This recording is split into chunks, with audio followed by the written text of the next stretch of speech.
तो साइंस में हम लोग जैसे पढ़ रहे हैं क्या, फिजिक्स, ठीक, उसके बाद क्या पढ़ रहे हैं, केमिस्ट्री, है ना, और तीसरा हम क्या पढ़ रहे हैं, बायोलॉजी। कोई दिक्कत नहीं, यही ना। लेकिन सबसे बड़ी चीज़ होती है कि हम लोग सोच लेते हैं कि फिजिक्स पढ़ रहे हैं, केमिस्ट्री पढ़ रहे हैं या बायोलॉजी पढ़ रहे हैं, लेकिन हमको यही नहीं पता होता है कि हम एक्चुअली में पढ़ क्या रहे हैं, मेरा सब्जेक्ट मैटर क्या है। ठीक है, अगर हम फिजिक्स में पढ़ेंगे तो फिजिक्स में किसी ऑब्जेक्ट्स को पढ़ेंगे, किसके बारे में पढ़ेंगे, ऑब्जेक्ट्स के बारे में पढ़ेंगे, ठीक है, यही ना। अब इस ऑब्जेक्ट को पढ़ रहे हैं, केमिस्ट्री में किसको पढ़ेंगे, मैटर को पढ़ेंगे, मैटर या सब्सटेंसेस को पढ़ेंगे। केमिस्ट्री में किसको पढ़ेंगे, मैटर या सब्सटेंसेस को, क्लियर ना। लेकिन बायोलॉजी में किसको पढ़ेंगे, ऑर्गेनिज्म को पढ़ेंगे। तो जीरो से भी जीरो में सबसे पहले आपको एकदम जनरली समझ में आना चाहिए कि फिजिक्स में किसके बारे में पढ़ेंगे, ऑब्जेक्ट्स के बारे में, केमिस्ट्री में किसके बारे में पढ़ेंगे, मैटर या सब्सटेंसेस के बारे में, और बायोलॉजी में किसके बारे में पढ़ेंगे, ऑर्गेनिज्म। ठीक है, ये कोई दिक्कत नहीं। अब यहाँ पर एक सवाल उठता है कि हम किस लेवल पे पढ़ेंगे, हम किस लेवल पे पढ़ेंगे। लेवल भी देखते हैं ना, एक लेवल होता है जो हम लार्ज साइज को पढ़ेंगे, किसको पढ़ेंगे, लार्ज साइज को। तो इसका मतलब कि या तो माइक्रोस्कोपिक पढ़ेंगे, माइक्रोस्कोपिक का मतलब क्या हुआ, जो लार्ज साइज का, ठीक है। दूसरा क्या लेवल, माइक्रोस्कोपिक। माइक्रोस्कोपिक का मतलब ही क्या हो गया, जिसको हम आंख से नहीं देख सके, नेकेड आई से नहीं देख सके, यहाँ तक कोई दिक्कत नहीं। फिजिक्स में ऑब्जेक्ट को पढ़ेंगे, ऑब्जेक्ट को माइक्रोस्कोपिक लेवल पे पढ़ेंगे, उसको हम क्लासिकल फिजिक्स कहते हैं। मैकेनिक्स पढ़ते हो ना, हाँ, ये ब्लॉक है, ब्लॉक पे एन लगा, एमजी लगा, पढ़ते हो ना, तो ये किस लेवल पे पढ़ रहा है, देख रहे हो ना, माइक्रोस्कोपिक लेवल पे, कोई दिक्कत नहीं। अच्छा, फिजिक्स में ही आप क्या पढ़ते हैं, माइक्रोस्कोपिक लेवल पे, उसी को हम क्वांटम फिजिक्स कहते हैं। कौन सा फिजिक्स कहते हैं, क्वांटम, यानी कि एटम्स के बारे में पढ़ रहे हो, इलेक्ट्रॉन, प्रोटॉन, न्यूट्रॉन्स के बारे में पढ़ रहे हो, क्लियर ना। उसी तरह से मैटर को भी हम माइक्रोस्कोपिक लेवल पे पढ़ सकते हैं या माइक्रोस्कोपिक लेवल पे पढ़ सकते हैं, क्लियर। अब जैसे मैटर के बारे में पढ़ रहे हैं, मान लिया कि हमने गैस लॉ पढ़ा, कौन सा लॉ पढ़ा, गैस लॉ, किस लेवल पे पढ़ रहे हैं, माइक्रोस्कोपिक, समझ में आया। हमने यहीं पे थर्मोडायनेमिक्स पढ़ा, क्या पढ़ा, थर्मोडायनेमिक्स। थर्मोडायनेमिक्स को किस लेवल पे पढ़ा, एकदम क्लियर। अब ऑर्गेनिज्म को पढ़ रहे हैं, हम देख रहे हैं, ऑर्गेन को देख रहे हैं, तो ऑर्गेन को हम किस लेवल पे पढ़ रहे हैं, और हम किस सेल को पढ़ रहे हैं, क्योंकि इस ऑर्गेनिज्म का जो ऑर्गेनाइजेशन है वो क्या है, सेल है, तो वो कौन लेवल है, ये एकदम क्लियर हो गया कि हम बायो में क्या पढ़ते हैं, केमिस्ट्री में क्या पढ़ते हैं, और फिजिक्स में क्या, एकदम क्लियर। हमारा लेवल क्या होता है वो भी क्या हो गया, क्लियर हो गया, क्लियर ना। अब हम थोड़ा सा देख लेते हैं केमिस्ट्री में, है ना, क्या चीज को, मैटर या सब्सटेंसेस, किसको देख रहे हैं, मैटर या सब्सटेंस, हिंदी में इसी को पदार्थ बोलते हैं ना। तो दुनिया में जो भी चीज देखते हैं जिसके पास क्या मास हो या जो जगह छेदता हो, मतलब कि जिसके पास वॉल्यूम हो, मास और वॉल्यूम दोनों हो, उसको हम क्या बोलेंगे, मैटर। यहाँ तक कोई दिक्कत नहीं। अब इस मैटर का हम क्या करेंगे, क्लासिफिकेशन। मैटर का क्या करेंगे, क्लासिफिकेशन। अब एक चीज तुम लोग को पता है कि क्लासिफिकेशन किसको कहते हैं। अच्छा, एक चीज और हमेशा याद रखना कि हम लोग जो पढ़ेंगे, तुम लोग को बार बार एक चीज बता रहे हैं कि एक अलग से एक कॉपी बना लीजिए सभी बच्चे, ठीक है। उस कॉपी में ग्रीक और लैटिन का वर्ड मीनिंग रखिए, इससे आपको पढ़ने में बहुत मजा आएगा। जैसे अभी बताया ना, मैक्रो मतलब लार्ज साइज, माइक्रो मतलब स्मॉल साइज, है ना। और प्रीफिक्स और सफिक्स भी होता है ना, प्रीफिक्स जो पहले लगता है, सफिक्स बाद में लगता है। अब जैसे सफिक्स है एसन, एसन अगर लगा हुआ इसका मतलब क्या होगा, प्रोसेस होगा, एसन अगर लगा हुआ तो प्रोसेस होगा। क्लासिफिकेशन भी एक प्रोसेस है। क्लासिफिकेशन का मतलब होता है वर्गीकरण, है ना। दुनिया में हर चीज एक जैसा नहीं होता ना, तो आप किसी भी चीज को सिमिलरिटीज और डिसिमिलरिटीज के आधार पे जो उसको अलग अलग करते हैं, इसी विधि को हम क्या कहते हैं, क्लासिफिकेशन कहते हैं। अब यहाँ पर बहुत सोचने की बात है कि क्लासिफिकेशन कभी भी होगा तो आपसे पूछा जाएगा कि किस बेसिस पे आप क्लासिफिकेशन कर रहे हैं, उसमें आपको बहुत परिपूर्ण होना है, चाहे किसी भी सब्जेक्ट में। एकदम सिंपल एग्जाम्पल, एकदम सिंपल, यहाँ पर हम लोग बैठे हुए है ना सब आदमी, हम यहाँ पर क्लासिफिकेशन बहुत सारे तरीके से कर सकते हैं कि नहीं। हम एक बेसिस पे कर सकते हैं कि बॉयज जो है अलग, गर्ल्स अलग, है ना, तो ये क्लासिफिकेशन हुआ कि नहीं, किसके बेसिस पे कर रहे हैं, जेंडर के बेसिस पे कर रहे हैं। समझ में आया। हम कहेंगे कि जो लंबा आदमी है वो अलग और जो ड्वार्फ है वो अलग, यानी कि किसके बेसिस पे करना है, हाइट के बेसिस पे करना है। इसका मतलब जितना भी क्लासिफिकेशन होगा, जो भी क्लासिफिकेशन होगा, आपको ये ध्यान देना है कि वो क्लासिफिकेशन किस बेसिस पे होगा। यहाँ तक कोई दिक्कत नहीं ना। अब एक बात है, जब हम मैटर को देखते हैं तो मैटर को हम 3 पार्ट में बांटते हैं। कितने पार्ट में, 3 पार्ट। ठीक है। सबसे पहला क्या होता है, एलिमेंट। क्या होता है, एलिमेंट। दूसरा क्या होता है, कंपाउंड, है ना। और तीसरा क्या होता है, मिक्सचर। कोई दिक्कत नहीं। अब हम किसको देखेंगे, एलिमेंट को। एक वर्ड आप लोगों ने सुना होगा कि फंडामेंटल। कौन सा वर्ड, फंडामेंटल। फंडामेंटल का मतलब क्या होता है कि जो दूसरे किसी से बना हुआ नहीं हो लेकिन उससे दूसरा बने, उसी को हम क्या कहते हैं, फंडामेंटल। ठीक है। अच्छा, किसी भी चीज का, ऑब्जेक्ट का, मैटर का, सब्जेक्ट का अगर फंडामेंटल खत्म हो गया तो वो चीज का अस्तित्व क्या हो जाएगा, खत्म हो जाएगा। ठीक है। इसको एकदम हम सिंपल एग्जांपल जो देखेंगे, सिंपल एग्जांपल तुम लोग देखो ना कि इंग्लिश लैंग्वेज में है ना, इंग्लिश लैंग्वेज अभी हम लिख रहे हैं किस लैंग्वेज में, इंग्लिश में। अच्छा, इंग्लिश का फंडामेंटल क्या है, अल्फाबेट्स है, यानी कि 26 लेटर। अगर मान लिया कि 26 लेटर को गायब कर दिया जाए, इंग्लिश क्या हो जाएगा, समझ में आया। उसी तरह से मैटर का फंडामेंटल क्या है, एलिमेंट है। अगर एलिमेंट्स को गायब कर दिया जाए तो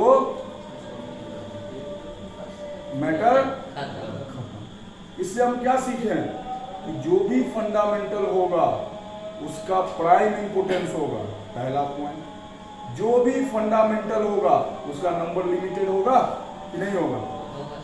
उर्दू का है ना हर्फ जो बोलते हैं लिमिटेड है, हिंदी का, इंग्लिश का अल्फाबेट, उसी तरह एलिमेंट भी क्या होगा, लिमिटेड होगा, है ना।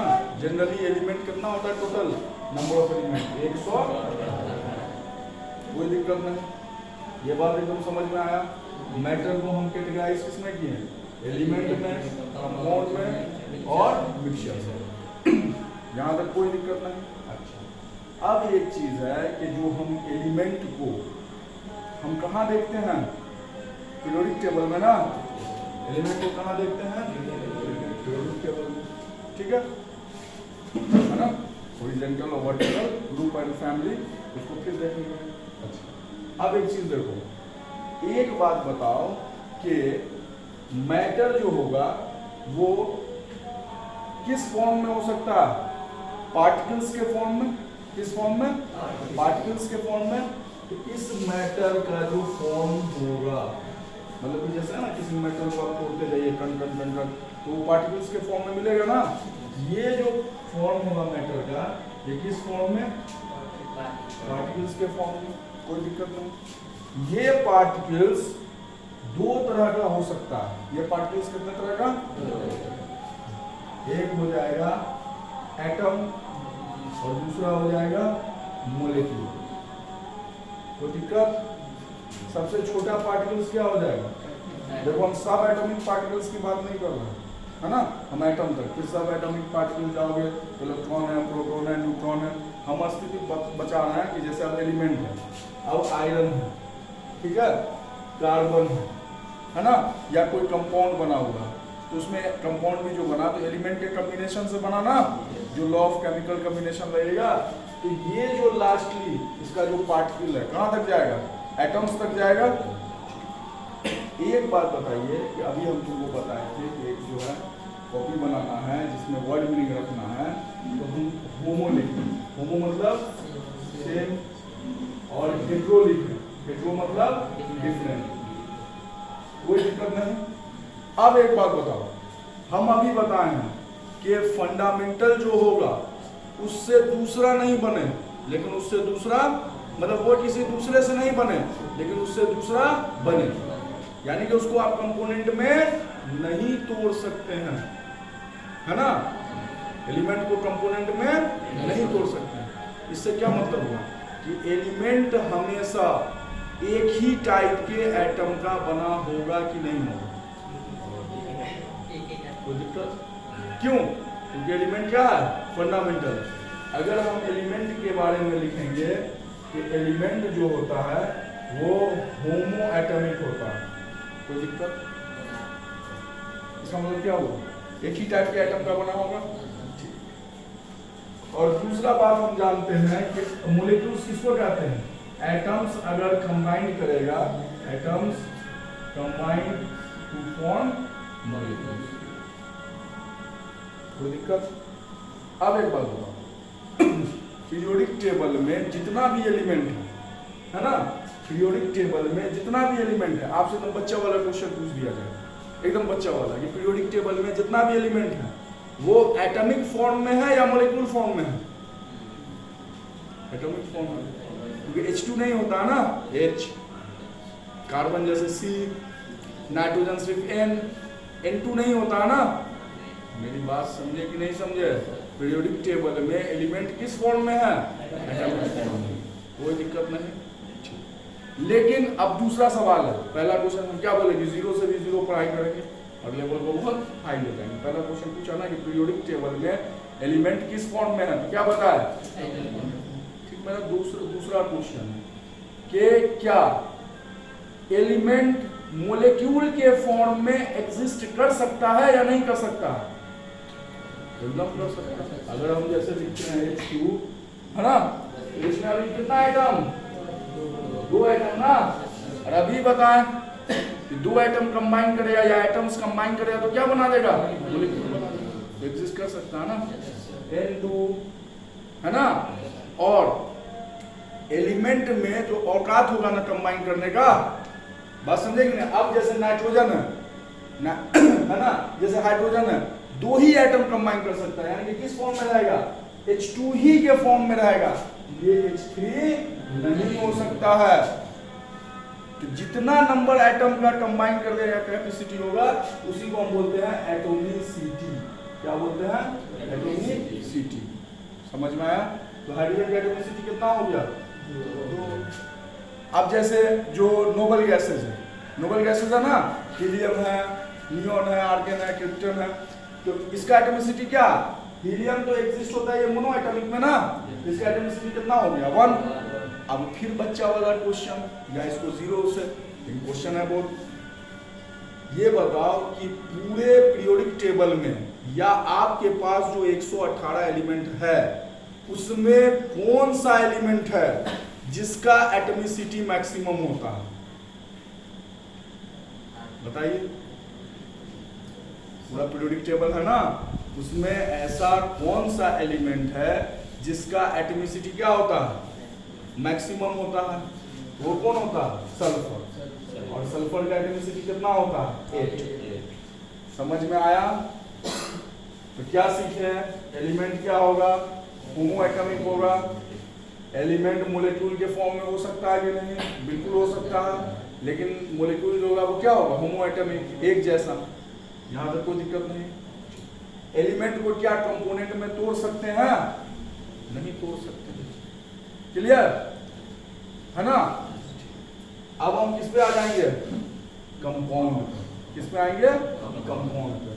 अब एक बात बताइए कि कंपाउंड बनाने के लिए क्या होगा?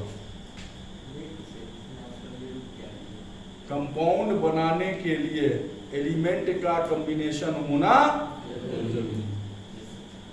ठीक है, हम सब देखेंगे ना भाई, हमारा कोई काम हो रहा है, हमको क्या करना है कि अब हम किस पे आ गए?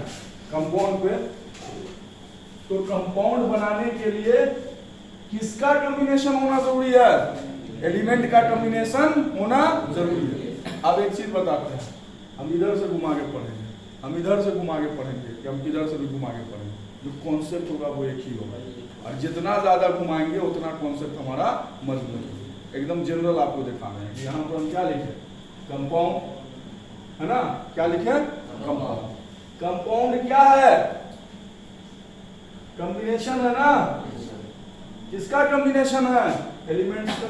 एकदम बच्चे वाले भाषा में, एलिमेंट्स का कॉम्बिनेशन। कौन? Compound.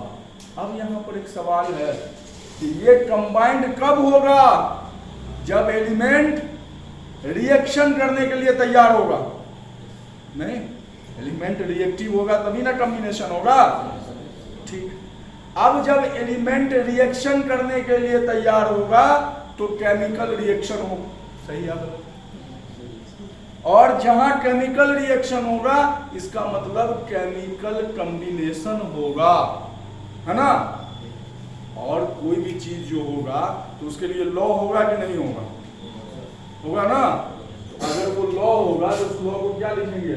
Law of chemical combination. सही है गलत? तो लॉ ऑफ केमिकल कॉम्बिनेशन के लिए रिएक्टिव किसको होना है? एलिमेंट। किसके लिए रिएक्टिव होना है? रिएक्शन के लिए। केमिकल रिएक्शन होगा ना, ये लॉ ऑफ केमिकल कॉम्बिनेशन 5 होगा, है ना? उसमें मान लिया लॉ ऑफ केमिकल कॉम्बिनेशन सबसे पहला लॉ है, वो है law of conservation of mass. क्या है? Law of conservation of mass. ये जो कंजर्वेशन ऑफ मास है एक तरह से ये यूनिवर्सल फैक्ट है। ठीक है, कि mass neither created not destroyed. न मास क्या होता है, ना क्या हो सकता है, क्रिएट हो सकता है ना डिस्ट्रॉय हो सकता है। वो सिस्टम ही में रहेगा। वो किस में रहेगा? सिस्टम में रहेगा। अब एक एकदम सिंपल एग्जांपल, ये कार्बन है। कार्बन का क्या हो रहा है? कंबसन हो रहा है। कंबसन मतलब जलना, है ना? Combustion is oxidational process, oxidation. अब कार्बन का कंबसन हो रहा है ना? क्या बना देगा? CO2। मास के हिसाब से देखेंगे कार्बन का कितना? 12। ऑक्सीजन का कितना? 32। ये रिएक्शन बैलेंस है ना, ये कार्बन का एक एटम यहाँ भी, ऑक्सीजन का 2, बैलेंस है। ये इसका कितना हो जाएगा? 12, 32, 44। ये क्या है? रिएक्टेंट। ये क्या है? ये क्या है? प्रोडक्ट। एक बात बताओ कि जो रिएक्टेंट का मास है वही किसका मास है? प्रोडक्ट का। इसका मतलब क्या हुआ कि मास कंजर्व। बात समझ में आया? ये हो गया law of conservation of mass. यहां तक कोई दिक्कत? अच्छा, एक चीज और एकदम याद रखना कि हम अगर कोई केमिकल कॉम्बिनेशन की बात कर रहे हैं, किसी चीज का कॉम्बिनेशन हो रहा, देखो एक चीज बता दें, साइंस जो है ना, साइंस वो डेली फील करने की चीज है। आप जब सुबह उठते हैं और उस टाइम से लेके रात के सोने तक के टाइम, मतलब सोने तक, आप अगर आपका इमेजिनेशन पावर, ये बोलता है मैंने पर्सनालिटी डेवलपमेंट का क्लास, तो पर्सनालिटी डेवलपमेंट में क्या, अपने आप को कंसंट्रेट कीजिए, इमेजिनेशन पावर को क्या कीजिए, हाई कीजिए, क्योंकि विदाउट इमेजिनेशन आप साइंस को एक्सपीरियंस नहीं कर सकते हैं। और जिस दिन आपका इमेजिनेशन पावर स्ट्रॉन्ग हो गया, बात समझे, हम हमेशा बताते हैं ना, यहाँ से स्ट्रॉन्ग बनिए, यहाँ से, सब खेल किसका है? ब्रेन का, है ना? जैसे हम अभी बताएं कि जो भी चीज हम देखते हैं उसी में सब राज छुपा होता है। तो कैसे छुपा होता है? एक बात बताइए कि जैसे यहाँ पे बैठा हुआ 2 आदमी है, ठीक है, फैजान और तौसीफ है, ये दोनों में मान लिया कॉम्बिनेशन हो रहा है, ये डेली की चीज है, पता चला कि दोनों क्या कर लिया, दोस्ती कर लिया, तब भी कॉम्बिनेशन हुआ ना। पता चला दोनों बिजनेस में पार्टनरशिप कर लिया, तब भी कॉम्बिनेशन हुआ कि नहीं हुआ? हाँ, पता चला कि दोनों फिर जो है और किसी तरह का पार्टनरशिप कर लिया, तो पार्टनरशिप क्या हुआ? अलग अलग तरह का। अब यहाँ पर एक सवाल उठता है, इसी तरह अगर मान लिया कि एलिमेंट भी जो रिएक्ट करता है, तो भैया कोई एलिमेंट है, इसका मास है कि नहीं? तो मास के हिसाब से रिएक्ट कर सकता है कि नहीं? एक टाइप का कॉम्बिनेशन। वॉल्यूम है या नहीं इसका? तो वॉल्यूम के हिसाब से रिएक्ट कॉम्बिनेशन हो सकता है कि नहीं? एलिमेंट के नाप सकते हैं कि नहीं? एवोगाड्रो नंबर देखा है ना, 1 मोल बराबर किसके? 6.022 into 10⁻23। तो मोल के हिसाब से कॉम्बिनेशन हो सकता है कि नहीं? हो सकता है। देखिए परेशानी कहाँ पे होता है, यही चीजों को जो हम एक्सपीरियंस नहीं करते हैं, इसको रेक्टिफिकेशन के हिसाब से जाते हैं, हम लोग को परेशानी हो जाती है। हमको चेक करना ना कि भैया कॉम्बिनेशन किस बेसिस हमेशा बताते रहते हैं ना, मास के हिसाब से, के वॉल्यूम के हिसाब से, के नंबर के हिसाब से। समझ में आया? इस चीज को बिल्कुल ध्यान रखना। समझ में आया? अच्छा, अब हम बता रहे थे जैसे किसके बारे में बात कर रहे थे? कंपाउंड के बारे में, है ना। कंपाउंड में सबसे पहला बात क्या देखें कि कंपाउंड हमेशा कॉम्बिनेशन होगा। किसका कॉम्बिनेशन होगा? एलिमेंट का होगा। ठीक है, कोई दिक्कत? अब यहां पर कंपाउंड है तो मिक्सचर भी है ना। अब मिक्सचर में तो और अच्छे से समझ में आ रहा है कि मिक्स किया हुआ। हाँ, मिक्सचर खाते हो ना जी, उसमें सब चीज क्या किया रहता है? मिक्स किया रहता है। तो मिक्सचर में भी कॉम्बिनेशन है कि नहीं है? तो मिक्सचर में भी तो कॉम्बिनेशन ऑफ एलिमेंट हो सकता है कि नहीं हो सकता? एकदम हो सकता। कॉम्बिनेशन ऑफ कंपाउंड्स हो सकता है ना। लेकिन कहोगे कि कंपाउंड में भी हम लिख दिए कॉम्बिनेशन ऑफ एलिमेंट और मिक्सचर में भी लिख दिए कॉम्बिनेशन ऑफ एलिमेंट। यहां पर बात आती है कि कंपाउंड में जो एलिमेंट का कॉम्बिनेशन होता है वो फिक्स रेशियो होता है। क्या होता है? फिक्स रेशियो होता है, और यहाँ फिक्स रेशियो नहीं होता। अब समझ में आया? जैसे मिक्सचर खाते हो ना, तो मान लिया उसको जो है हाथ से चुन के सबको अलग कर सकते हो या नहीं कर सकते हो? सही वो मिक्सचर है ना। अच्छा एक बात बता, मान लिया किसी टेबल पे खाने के लिए बैठा दोस्त के साथ, है ना, है? यहाँ पर क्या ले लिया? प्लेट में मिक्सचर ले लिया और गिलास में क्या ले लिया? पानी। कोई दिक्कत? एक बात बता, जो मिक्सचर खा रहा है उसमें भी कॉम्बिनेशन है, उसको तो अलग कर दिया, अलग कर दिया, सही ना। अब पानी पी रहा है उसमें भी तो एलिमेंट का कॉम्बिनेशन है, H2O। हम कहेंगे जितना प्यार से मिक्सचर को अलग किया उतना प्यार से हाइड्रोजन और ऑक्सीजन को क्या कर दो, तो तुम क्या कहोगे? नहीं कर सकते हैं। तो अगर तुम बोल दिए नहीं कर सकते हैं तो इसका क्या मतलब हुआ कि नहीं होगा? होगा। ये जो अलग होगा ये केमिकल मेथड के द्वारा होगा। किसके द्वारा होगा? बात समझ में आया? क्योंकि ये केमिकल क्या है? कॉम्बिनेशन है, रिएक्शन के बाद है। बात समझ में आया? और लेकिन जो मिक्सचर है इसको हाथ से चुन के, है ना, फटक के अलग कर सकते हो ना। तो मिक्सचर के कंपोनेंट को आप किससे अलग कर सकते हैं? फिजिकल मेथड के द्वारा। यहां तक समझे कि नहीं समझे? है ना। अच्छा, दूसरी चीज है कि कभी भी आप जब मैटर, क्योंकि फिर देखो एलिमेंट कहां से आया? मैटर ही से ना, मैटर ही ना, एलिमेंट, कंपाउंड और मिक्सचर। एक्चुअली में हम जब भी पढ़ते हैं तो किसके बारे में पढ़ते हैं? मैटर के, कंपोजिशन के बारे में पढ़ते हैं। किसके बारे में पढ़ते हैं? दूसरा किसके बारे में पढ़ते हैं? अरेंजमेंट। ठीक है, किसका arrangement? Arrangement of atom and molecules, यही ना पढ़ते हैं कि नहीं। तीसरा किसके बारे में पढ़ते हैं? या तो कंपोजिशन के बारे में पढ़ लेंगे या एटम और मॉलिक्यूल्स के अरेंजमेंट के बारे में पढ़ेंगे या स्ट्रक्चर के बारे में पढ़ेंगे? सही या गलत? हाँ, ये 0 पढ़ाई है लेकिन यहीं से सबका बंटवारा है। ये चैप्टर अपने कहीं और से थोड़े आया। जब हम तुमको एक मर्तबा बता दिए कि केमिस्ट्री में किसके बारे में पढ़ना है, मैटर के बारे में, या 11th का चैप्टर हो या 12th का चैप्टर हो, बात किसका होगा? मैटर का। एकदम क्लियर ना? अब जैसे पीरियोडिक टेबल अलग ही चैप्टर है, बात किसकी हो रही है? एलिमेंट की। मैटर का टाइम ना, एलिमेंट, कंपाउंड और मिक्सचर। समझ में आया कि नहीं?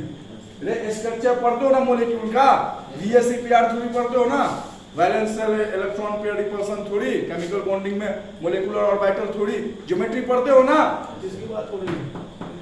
स्ट्रक्चर की। बात समझ में आया? और सीधा एक बात समझो, एक वर्ड क्या होता है? कंपोजिशन। और एक क्या होता है? कंपोनेंट। सीधा पूरा मिल गया। क्या हो गया?